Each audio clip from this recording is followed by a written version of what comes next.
Yesterday morning our good friends over at Blackheart Gold Pants decided to fill their diaper over recruiting, and there was some great stuff in it. As one could expect when you have a coaching staff that recruits with the vim and vigor of a multimillionaire sexagenarian who has a nearly ironclad contract, you have to go attack others to make up for your very obvious shortcomings. It's almost expected at this point because they should probably be terrified after their incredible 17-10 dismantling of last year's very strong Gopher squad in Iowa City probably doesn't bode well for the future prospects of retaining Floyd.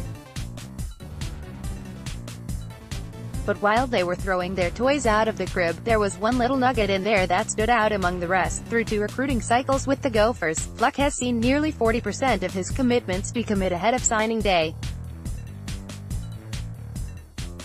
40%? Wow, that's a lot. It's also fake news. Since he was hired by Minnesota, PJ Fleck has had 2 classes.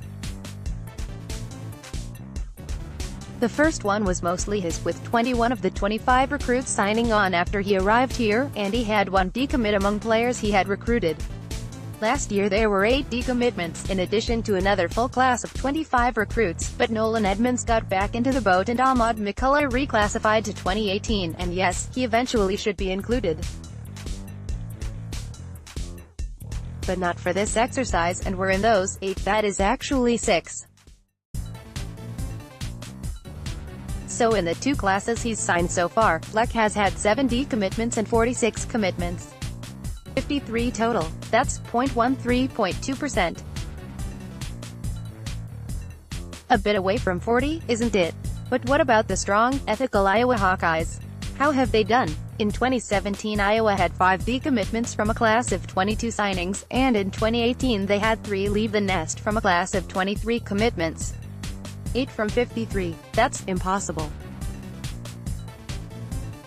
How could the morally proper Iowa Hawkeyes lose 15.1% of their commitments while the scurrilous snake oil salesman only lost 13.2%? At least Iowa has one other little victory over PJ Fleck in Minnesota they can hang their hat on. They need to collect as many of them as they can before it's too late.